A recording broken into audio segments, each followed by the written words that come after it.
FNAF and Netflix. Let's talk about them. Delicious hot schmoes.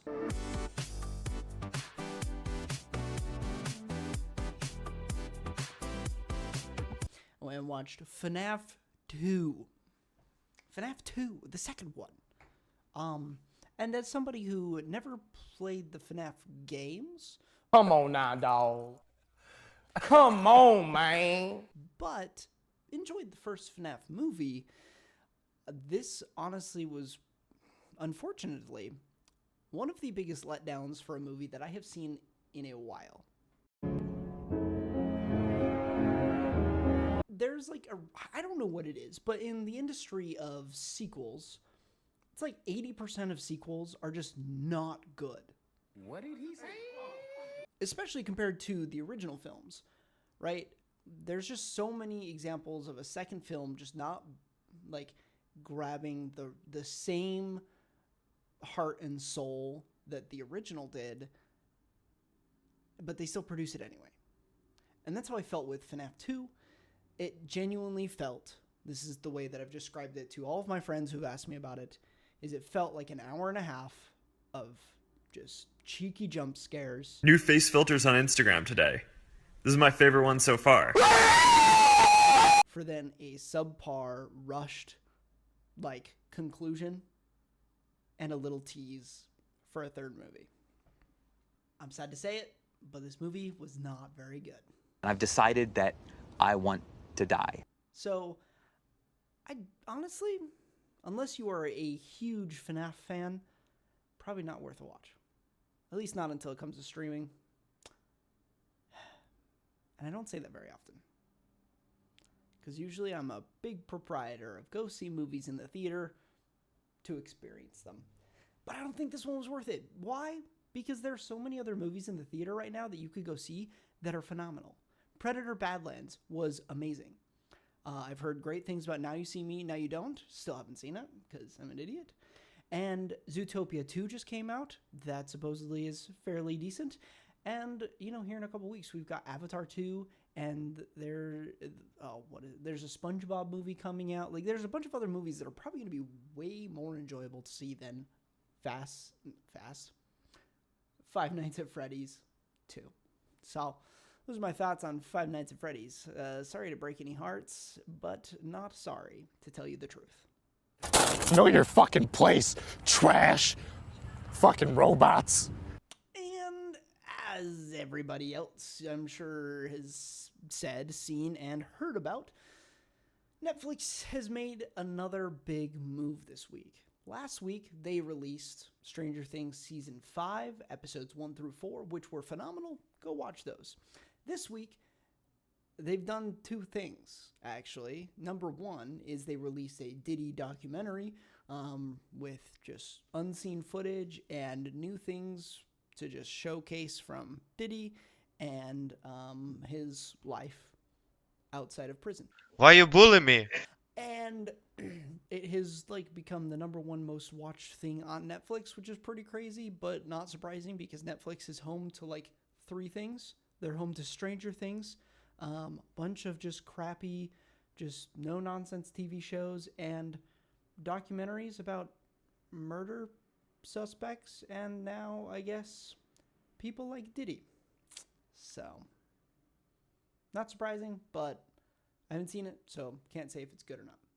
Oh, hi, Mark. But the second thing that Netflix did is they sent out a email to everyone, I believe it was everyone that is a subscriber to Netflix, about a new purchase that they have semi-finalized. Now, there's still some legality that has to happen, some stuff, legal paperwork and all this sort of stuff before this actually takes place. But Netflix has bought Warner Brothers. That was easy. The company that owns all of the great fantasy franchises. They own Game of Thrones. They own Harry Potter. They own DC. They own so many things.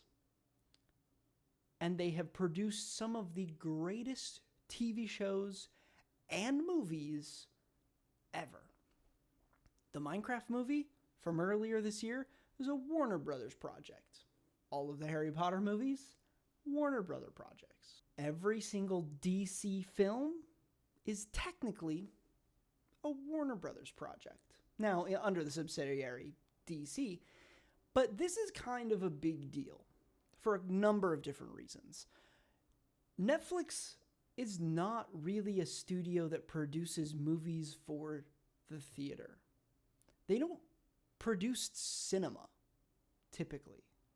There's very few movies that Netflix has ever produced that have found their way to the big screen.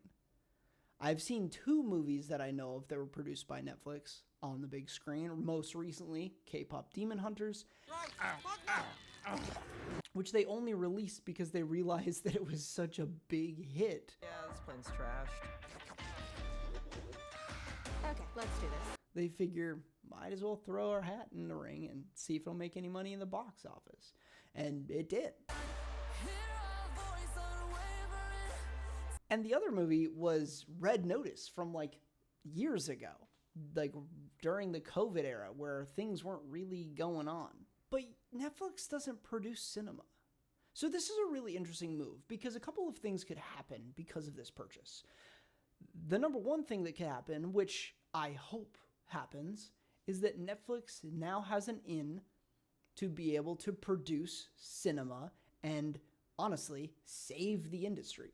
Because the Hollywood industry is kind of failing right now.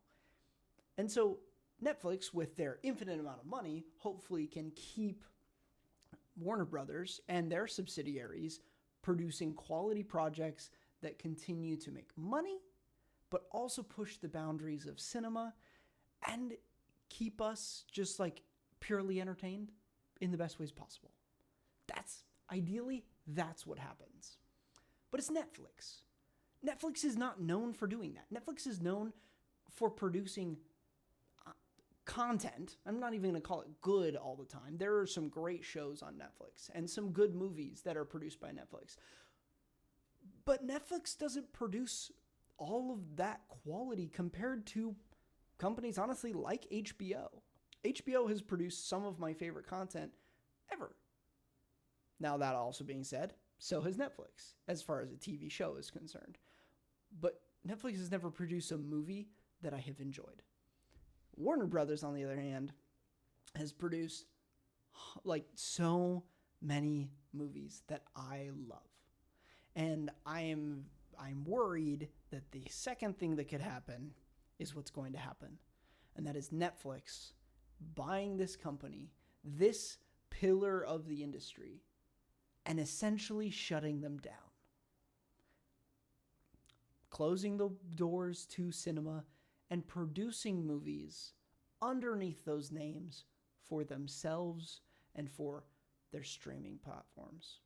We don't do that here. Let me know what you guys think down in the comments about the merger that's happening and, about FNAF 2. If you watched FNAF 2, let me know. I'm curious to see what everyone else thought. Especially if you played the video games and watched the movie. Let me know if it was any good. Like, was it close? Was it similar enough in a story?